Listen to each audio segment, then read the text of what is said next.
예, 오늘 본문의 말씀을 토대로 해서요, 저는 제목을 균형 잡힌 제도의 필요성이라는 제목을 가지고 말씀을 나누고자 합니다. 균형 잡힌 제도의 필요성. 세상에 많은 사람들이, 대부분의 사람들이 그렇죠. 자기 이익을 항상 추구합니다.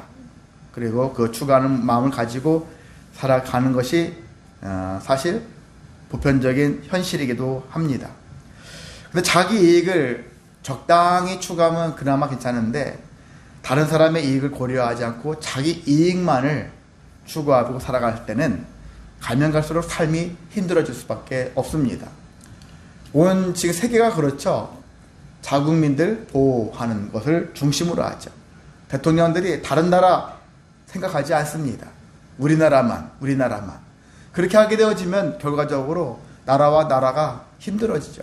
그럼 나라 안에 속한 사람들도 힘들어지는 것이죠. 그 지도자가 나만 생각하면은 그게 문제가 심각해지는 것인 것처럼, 우리도 삶 속에서 나만 생각하면은 서로가 인생 살기가 쉽지 않다라는 것입니다. 그래서 우리는 어떻게 살아야 되느냐? 균형 잡힌 그런 생각을 가지고 있어야 되는 거예요. 항상 균형 잡힌 거. 이쪽도 아니고 저쪽도 아니에요. 그래서 제가 지난번에도 말씀드린 것처럼 중용의 덕을 갖고 있어야 되는 거예요. 모든 것들을 이쪽의 생각도 이해하고 저쪽의 생각도 이해할 줄 알면서, 그러나 나는 중간에 애매한 그런 얘기를 하는 것이 아니에요. 모든 것들을 좀 초월할 줄 알고, 나 자신도 이해할 줄 알지만 내 이웃들도 이웃이 대할 줄 알 수 있는 그런 미덕이 있어야 한다는 얘기거든요. 그런 생각을 가져야 됩니다. 그랬을 때 합력해서 선을 만들어갈 수 있는 삶의 태도가 필요하다는 것입니다. 그렇게 해야지만이 어떻게 살 수 있습니까? 인간다운 삶을 살아갈 수 있는 거예요. 가정에서는 가정다운 삶을 살 수 있고요. 또한 교회에서는 교회다운 삶을 살아갈 수 있는 것입니다. 거기서부터 출발해야 되는데, 나만의 자기 이익을 중심으로 살면은 문제가 심각하다. 이것을 그러면은 좀 더 균등하게 하려면 어떤 것이 필요하냐? 법이 필요하겠지, 법이. 어떤 사람은 법 없이도 살 사람이 있어야 된다. 법 없이도 살아가는 것이 가장 이상적인 거예요. 그런데 세상에는 법이 없을 수가 없어요. 왜? 분명한 것은 자기 이익을 이기적으로 추구하는 사람들이 존재하니까, 그것을 하기 위해서 다른 사람의 것을, 권리를 빼앗는 사람들이 존재하니까 어쩔 수 없이 법이 필요하다는 것이죠. 근데 그 법은 균형이 잡혀 있어야 한다. 흔히 가진 자 편에 설 것이냐, 없는 자 편에서만 설 것이냐, 그것도 아닌 것이죠. 가진 자의 편에서 서야 될 것이고, 없는 자의 편에 설 수도 있다는 얘기죠. 그런 법을 잘 만들어야 되는 것이 어떻게 보면 법을 세우는 자들의 삶이고요. 또한 법을 집행하는 자들도 법을 그 테두리 안에서 잘 집행을 해야 되겠죠. 사실 전 세계적으로 그렇고, 오늘날 우리나라 법도 보면은 좀 법이 약간 누더기예요. 누더기 법. 어떤 것들이 막 사회적 이슈가 되어지면 그 법이 갑자기 막 강화되어져. 또 다른 법이 어떤 문제 생기면 그 법이 갑자기 막 떠가지고 사회적 이슈가 되면서 그 법이 갑자기 막 강화돼요. 그래서 나중에 보면 형량에 보면 진짜 중요한 어떤 죄 몫을 쭉 나열하면 무엇이 중요한가? 제일 악독한 죄부터 자기가 쭉 나열했었을 때 거기에 맞는 형량들이 있어야 되잖아요. 근데 지금 형량들이 제가 생각할 때도 좀 뒤죽박죽이에요. 그런 면에서 다시 한번 법의 체계를 손봐야 될 필요가 있다라는 생각을 해보기도 합니다. 균형이 깨지는 거예요. 어느 한편을 계속 그렇게 강조하다 보면은 균형이 깨지기 시작하는 거예요. 그래서 균형이 필요한데, 우리가 세상에서 그럴지 몰라도 하나님의 법에서는, 하나님의 뜻을 본다면은, 하나님께서는 우리에게 법을 주셨잖아요. 하나님의 법을 주셨는데, 하나님의 법을 보면은 하나님께서는 계속 우리에게 균형 잡힌 것들을 제시하려고 하신다라는 것들을 알 수가 있습니다. 그래서 우리가 세상에서는 그렇할지라도 하나님의 법은 균형 잡혀 있는 법이다라는 것을 여러분이 먼저 인정하시고, 그래서 하나님의 법 아래 들어가시기를 소망합니다. 예, 오늘 말씀을 들어가서 본다면은요, 일단 35장 1절에서 8절까지 보면은 레위인들에게 성읍과 초장을 공급을 하셨죠. 성읍이라는 것은 여러분 알다시피 성읍 그 자체죠. 성이 있는 그런 동네이고요. 또한 초장이라고 있는데, 초장은 저기 푸른 초장 해가지고 무슨 들판 이런 것들을 생각할 수도 있겠는데, 뭐 없지 않아 그렇게 볼 수도 있어요. 근데 이것은 거기는 이제 가축들, 짐승들을 둘 곳이기도 한다고 볼 수 있는데, 그럼 레인들이 성읍을 각각 12지파가 땅을 차지하게 되어지면은 가장 좋은 곳에 그런 레인들이 살 성읍을 만들어 주는 거예요. 그리고 레인들이 그곳에서 사는데, 다만 레인들은 땅이 없어요. 자기 어떤 땅이 있어가지고 거기서 경작하고 하는 그런 게 아니에요. 그런 개념이 아닙니다. 근데 이 성읍의 크기는 어느 정도 되냐면요, 성을 중앙에 두고서 사방 2000규빗이다 라고 하고 있는데, 1규빗은 여러분이 팔부터 팔꿈치까지 보통 길이거든요. 어른의 손 대략 재면은 어느 정도 나오냐면은, 제가 저를 기준하면 45cm 정도 나와요. 그 정도 나옵니다. 평균. 이 1규빗이 그래서 1000규빗이면은 계산이 됩니까? 예, 450m가 넘는 거죠. 그 정도 되는 규모에. 그래서 2000규빗이라면은 그냥 지름으로 많이 친다면은 거의 1km 정도 안에, 그 정도 땅을 성읍을 만들어주고 그 안에서 살게끔 해준다라는 것이거든요. 자, 레인에게 왜 그렇게 해주느냐? 레인들은 사실 자기 토지가 없는 거라 했잖아요. 나머지 지파들은 다 자기 기업으로 내 거야 할 수 있는 게 있지만, 레인들은 내 거가 없는 거예요. 그냥 만들어준 것 그 터전 위에서 생활의 그 근거지로서 살아갈 수 있도록, 그래도 먹고 살아야 되게 되나요? 근데 이들이 수고해 사는 것보다는 이제 백성들이 낸 봉헌물, 11조나 봉헌물을 통해서 이들이 먹고 살면서 하나님께 주신 성전 봉사나 그리고 여러 가지 제사와 관련된 일들을 섬김을 다하고 있다는 것입니다. 자, 그래서 이런 것들을 보면은요, 매매는 가능했던 이 땅들이 매매는 가능하지만 나중에 희년에는 원 소유자가 이제 레인이니까 다시 돌려줄 수도 있는 그런 것들이 제도가 있습니다. 자, 이 성읍은 레인들 총 몇 개가 필요하냐면은 48개를 성읍을 만들어라 그렇게 하고 있어요. 그러니까 한 지파당 몇 개씩이죠? 4개씩이죠? 예, 한 지파당 4개의 성읍이 있는 거겠죠? 자, 그렇게 성읍이 있고요. 그 중에 48개 중에서 6개는 어떤 성읍이냐? 도피성이다 라고 하고 있어요. 도피성. 도피성은 진짜 도피를 하는 곳이에요. 여기가. 그 성으로 도피해야 되는 것이죠. 자, 도피성 제도. 그래서 도피성 제도를 오늘 이제 말씀드리려고 하는데, 도피성 제도를 말씀하기 전에 이 3가지 것을 같이 섞어서 얘기하겠습니다. 고엘 제도가 있고요. 동해 보부법이 있고요. 도피성 제도가 있어요. 서로가 다른 듯 같은 듯 또 같이 연결되어 있는 그런 제도라고 할 수 있는 것이니까 연결해서 말씀을 드리도록 하겠습니다. 먼저 고엘 제도라는 게 있어요. 고엘 제도는 뭐냐면은, 어떤 사람이 너무 가난해요. 그래서 자기가 기업을 받은 사람이 땅을 팔 수 있어요. 땅을 팔았었을 때, 근데 어떤 내 친척 중에서, 야, 그 땅 팔면은 우리 기업에서 땅이 떨어져 나가서 다른 사람에게 넘어가잖아. 그러면 안 되잖아. 이 땅은 우리에게 하나님이 주신 고유의 재산인데 이 기업이 다른 지파한테 넘어가면 안 되잖아. 그러니까 내가 그 땅 살게 해가지고 그 땅을 사주는 거예요. 그래서 그 땅값을 물어주고 되찾아오는 거예요. 그게 고엘 제도 중에 하나고요. 또한 2번째는요, 빚 때문에 내가 스스로가 종이 되는 거예요. 돈을 못 갚으니까 종 되는 거예요. 종 되었을 때 또 친척 중에 한 사람이, 야, 네가 종으로 산다는 게 말이 돼? 내가 몸값 지불할게. 그래서 몸값을 지불하고 다시 종이 되지 않게끔 해주는 일을 하는 거예요. 3번째는요, 내 친척 중에 하나가 피살을 당했어.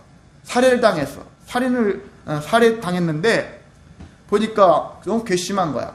그래서 친척 중에 한 사람이 그 살인한 자를 죽이는 거예요. 대신 죽여주는 거예요. 원수를 갚는 거죠. 자, 이렇게 하는 것이 고엘 제도예요. 근데 고엘이란 뜻은 뭐냐면은 보수한다, 보수하는 자, 회복할 자다, 구속할 자다, 이런 뜻을 갖고 있어요. 좋은 의미예요. 뜻은 고엘. 그 고엘인데, 우리가 신약시대에 오면은 누가 떠오릅니까? 보수하는 자, 회복할 자, 구속할 자. 누가 떠올라요? 예? 예. 예수님이 떠오르잖아요. 예수님은 보수하는 자예요. 다시 회복시킨다는 얘기예요. 회복, 그리고 구속하는 자.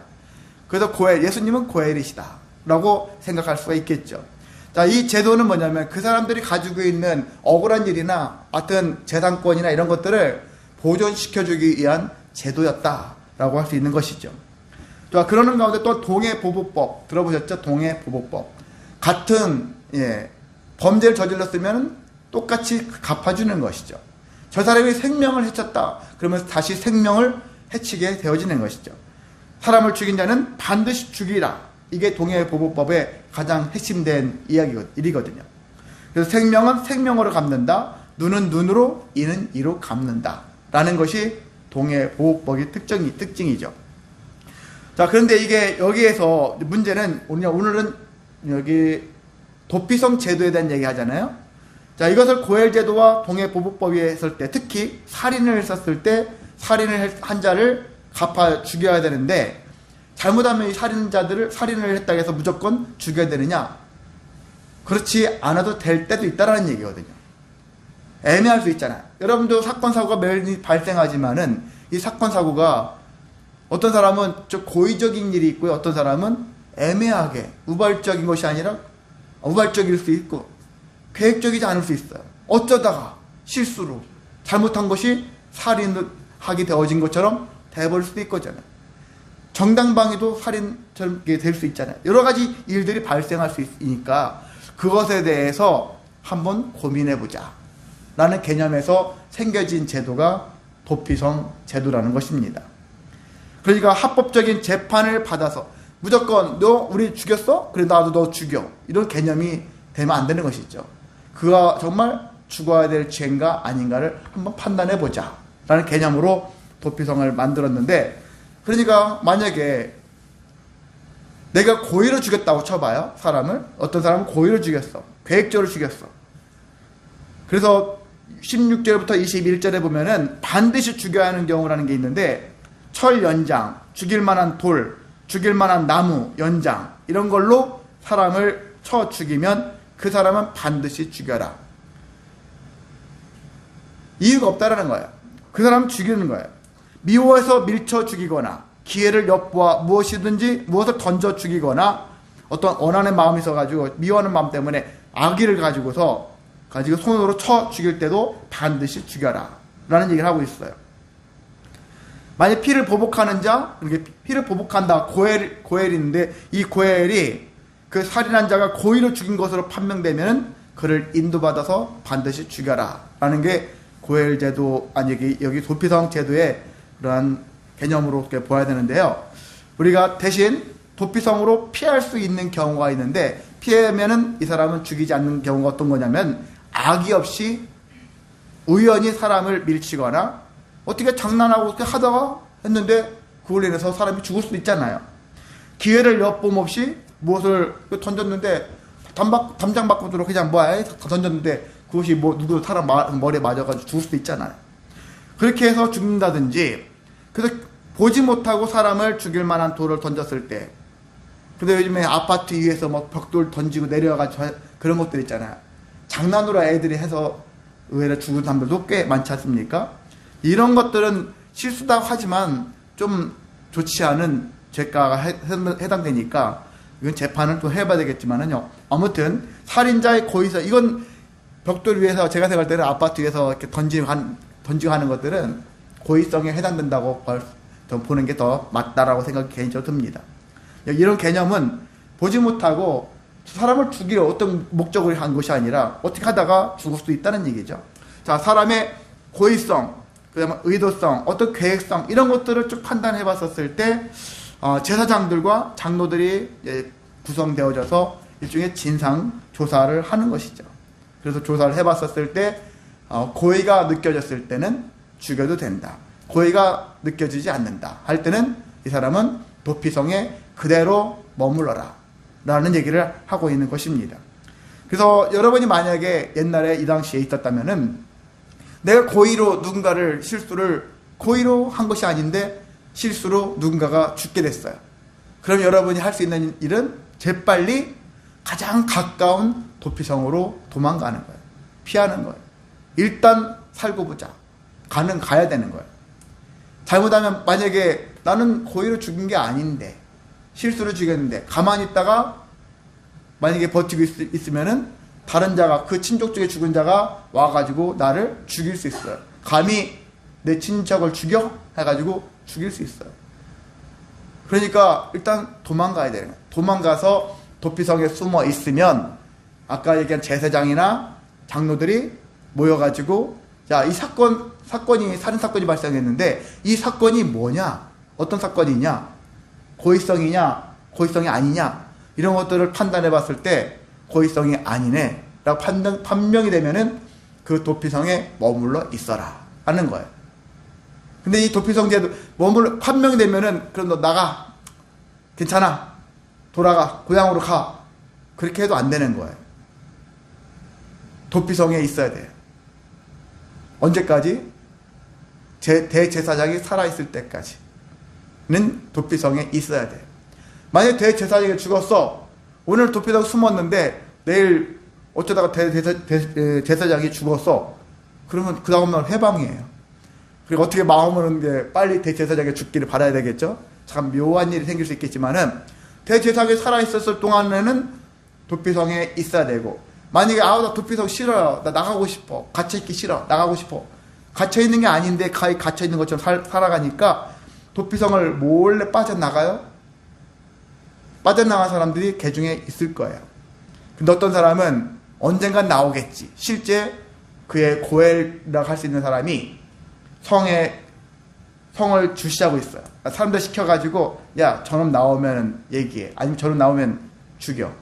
이렇게 할 수 있을 거예요. 누군가가 계속 혹시 언제라도 나오면 쟤 잡아다가 죽일 거야.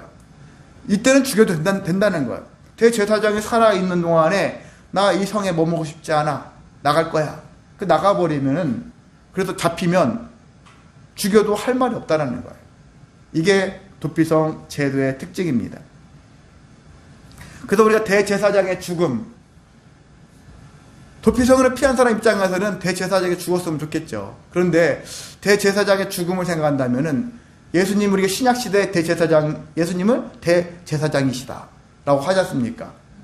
그래서 예수님의 죽으심, 대제사장의 죽음으로 잠시 실수나마 어쨌든 죄를 지은 거잖아요. 죄를 지은 사람이 해방을 받지 않습니까? 그러니까 신약시대에 오면 예수님이 대제사장으로서 십자가를 못 박혀 죽으심으로 인해서 우리가 죄인이잖아요. 죄인들이 용서함을 받고 해방이 되어지는 그런 일로 바뀌어진다는 얘기죠. 그래서 구약을 말씀을 딱 보다 보면은요, 신약시대 예수님으로 모든 게 다 통일된다는 게 느껴져요. 제사와 관련된 모든 제도들 있잖아요. 그런 것도 다 예수님이고, 성전과 관련된 것도 건물 성전이 아니라 예수님이라는 성전이 되어지고, 그 예수님을 모시면 우리도 성전이 되어지고, 그렇게 다 되어지잖아요. 옛날엔 대제사장이 죽었어야지만, 지금은 대제사장이신 예수가 죽으심으로 더 이상 대제사장이 죽을 필요가 없는 거예요. 예수님이 한번 죽으심으로 이후에 많은 사람들이 그분의 죽으심으로 죄에서 자유를 얻고 해방을 얻을 수가 있는 기회를 갖게 되었다라는 것입니다. 그러니까 신약시대에 우리가 예수님을 왜 높여야 되느냐? 여기서 나오는 거예요. 그냥 구약은 따르고 신약 따르고가 아니에요. 구약에 있는 제도가 어떻게 흘러서 어떻게 발전했는가? 다 예수로 발전했구나. 시험지로 내려가면요, 신약시대의 문제는 답이 다 예수님이라고 생각하시면 돼요. 아, 모르겠네? 예수. 쓰면은 다 맞아요. 도무지 이해 안 돼. 그래도 답이 예수 하면 맞아요. 예수로 쓰시기 바랍니다. 예수에게 여러분이 인생에 나의 산 소망이라 하지 않습니까? 하나님 나의 참 소망이라 하시는데, 우리가 하나님, 삼위일체이신 하나님, 예수님이 나의 참 소망이시다 라는 그런 믿음을 여러분이 가져야 하는 것입니다. 예수로 모든 것들을 통일하시기를 원합니다. 기도를 하시든 생활하시든 어떤 일을 하시든 간에 예수 이름 앞에 예수 이름으로 가지고 여러분이 승리하시기를 소망합니다. 자, 이렇게 되어지는데 29절에서 34절에 보면은요, 속전이라는 말이 속전이 뭐냐면 돈을 대신 내고서 풀려나는 거예요. 오늘날로 치면 보석금이에요. 보석금. 어떤 사람 깜빵에 갇혔는데 저 사람이 깜빵 생활하기 너무 힘들어. 막 몸이 아프거나 뭐하거나 너무 여러 가지 벅차. 그런데 그럼 어떻게 돈을 내죠. 보석금을. 1억이든 2억이든 돈인 사람은 내고 잠시 풀려나요. 형은 집행 중이겠지만 잠시 풀려나서 집에서, 물론 이 사람 집에 왔다 아무데나 막 돌아다니지 못할 건데, 그렇다 할지라도 깜빵보다는 낫겠죠. 집이 훨씬 낫겠죠. 보석금을 내고 풀려나는 것이죠. 근데 여기 보면은 고의로 살인한 자는 일단은 죽긴 죽는데 한 사람이 증언하면 안 돼요. 옆에서 저 사람이 죄인이다라는 것을 두 사람 이상이 증인이 있어야 되는 거예요. 한 사람이 증인으로서는 효력이 없습니다. 두 사람 이상이 저 사람이 죽인 게 확실해 라고 인정했었을 때, 그럼 어떻게 하느냐? 고엘이라는 사람 있잖아요. 형을 집행할 고엘이 와서 먼저 그 사람, 만약 돌로 던진다면 먼저 돌을 던지는 거예요. 그 나머지 다른 사람들이 계속 던지는 거죠. 무리들이 돌을 던져가지고 그 사람을 죽게 하는 것입니다. 근데 이때 보면은 이 고의로 살인한 자에게는 속전을 받지 말고 죽여라. 용서하지 말라는 거예요. 속전을 받지 말라는 얘기는 용서하지 말아라.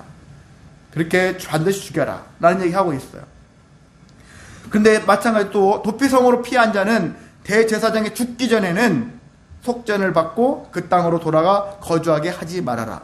마찬가지로 도피성으로 어떤 사람이 숨었어. 피했어요. 고의로 죽였지 않았지만, 근데 이 사람이 저 돈 낼게요.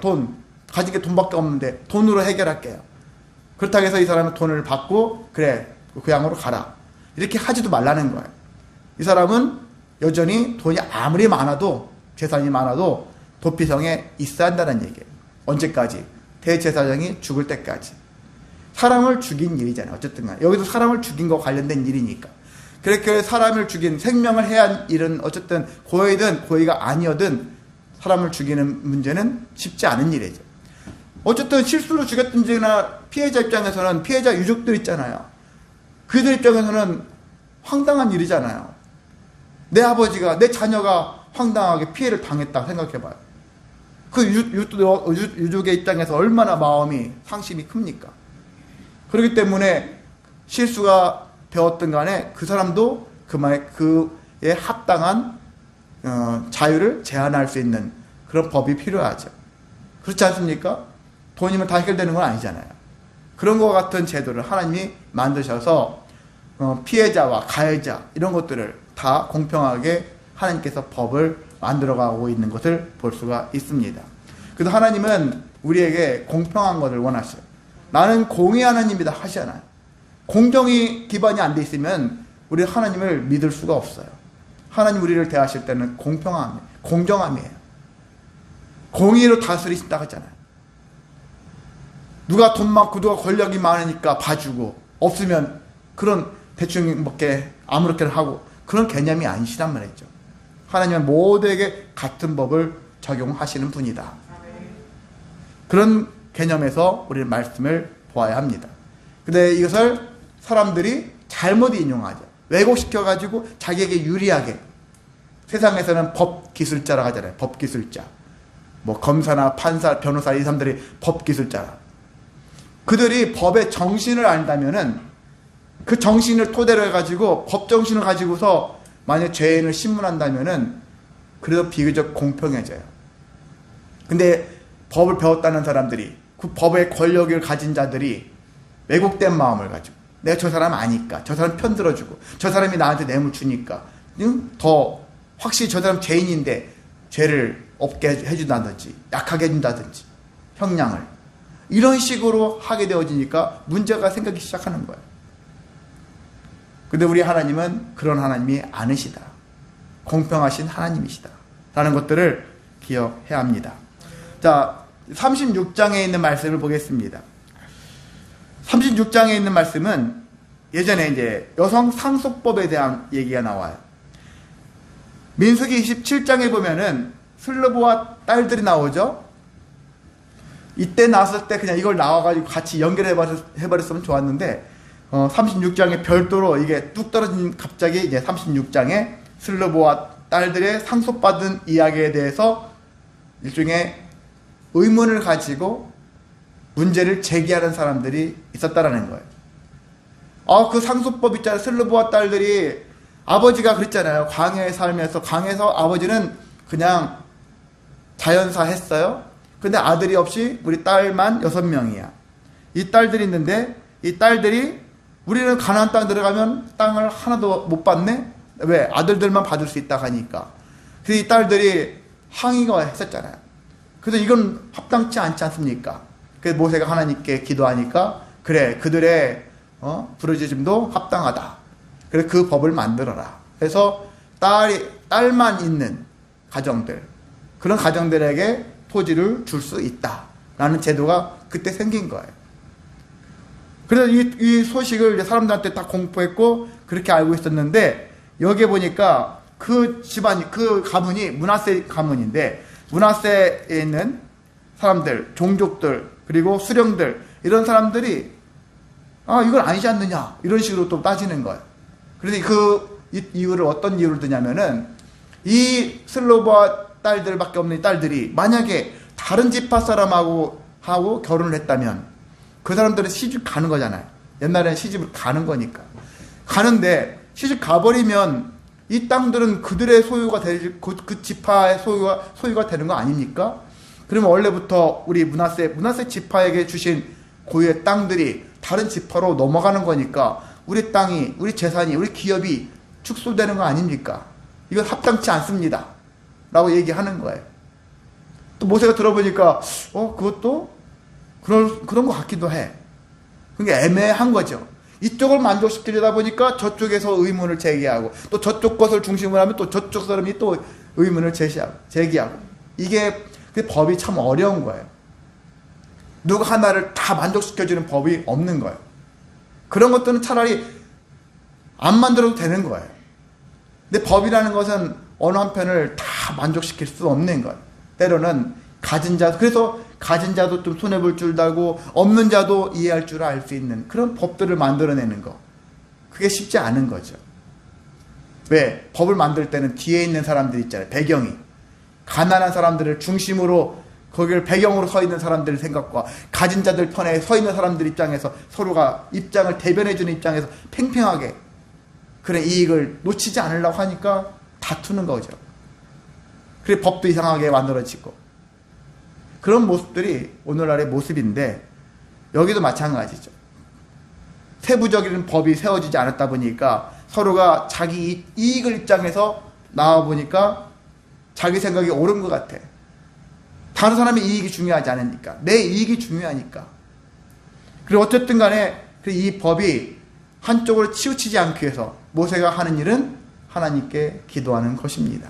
하나님께 여쭙습니다. 하나님께서 여쭤보니까 하나님께서 모세를 통해서 그래 이스라엘 자손에게 명령하신 계명 규례 이것들을 제들이 또 제시하는 것도 틀린 말은 없다. 맞기도 하다. 왜? 근본이 기업이 다른 지파로 넘어가는 것을 하나님이 원하지 않는 일이니까. 그래서 이거 다 만족시킬 수 있는 법들을 다시 개정해서 만들어라 라고 모세를 통해서 말씀하셨고요. 슬르보아 딸들 제가 6명이라고 했나요? 5명인데 나중에 이 슬르보아 딸들은 어떤 계명이 어떤 규칙이 정해졌냐면은 규례가 정해졌냐면은 슬르보아 5명의 딸들은 다른 지파 사람들하고는 결혼하지 말아라. 딸밖에 없는 집안 있잖아요. 다른 지파 사람들하고 그들에게 시집가지 말아라. 오직 같은 지파 사람 안에서만 시집 가야 한다. 라고 했고요. 그래서 슬르보아 5명의 딸들은 옛날엔 되게 근친상간 같은 것들이 동성동본 이런 것들이 있지 않습니까? 그래서 숙부의 아들들의 아내가 되었다. 작은 아버지의 아들들이 이게 아내들이 되었다. 가족들의 아내, 되게 근친상간이 옛날에 많았어요. 그렇게 되어져서 이 문제가 해결되었던 것을 볼 수가 있습니다. 자, 오늘 도피성 제도 그리고 여성 상속법에 대한 이야기를 통해서 하나님께서는 계속 우리에게 공평한 법을 제시하려고 하시는 분이구나 라는 것들을 발견을 했습니다. 그래서 우리는 여기에 맞게 세상을 바라볼 때도 어느 한편에서 한편을 보려고 하지 마시고 양쪽에 가진 자와 없는 자, 만약 이런 것과 같이 또한 지식이 있는 자와 지식 없는 자, 뭐 이런 것처럼 양쪽의 그 모든 면들을 다 두루두루 바라보면서 하나님이 이 모든 사람들을 만족시키기 위해서는 무엇을 하셨는가, 그리고 나는 무엇을 할 것인가, 그것들을 생각하셨으면 좋겠습니다. 그것이 성도가 세상을 바라보는 관점이고, 또한 그것이 하나님의 뜻대로 이루어지기를 소망하며 살아가는 것이 성도가 가져야 될 태도라고 할 수 있습니다. 그런 것처럼 여기서 가장 중요한 역할은 누가 하신다? 예수 그리스도가 하신다. 그 하신 것들을 여러분이 품으시고 세상에 여러 가지 부조리한 것들을 바라보셨을 때마다 그것에 대해서 한심하고 한탄하고 그것 때문에 걱정하고 하겠지만은 거기 안에 그것보다는 예수로 여러분이 품으시기를 원합니다. 예수님으로 문제가 해결되기를 소망하시기를 원합니다. 그래요 말미암아서 정말 성경대로 하나님만이, 삼위일체 하나님만이 우리의 참 소망이시고 우리의 모든 삶을 거룩하게 충만하게 바꿔 가시고 이끌어 가실 분이다 라는 믿음을 통해서 여러분이 평화를 얻으시기를 주님의 이름으로 소망하고 축복합니다. 사랑 많으신 하나님 아버지 감사를 드립니다. 세상에 수많은 법들이 있습니다.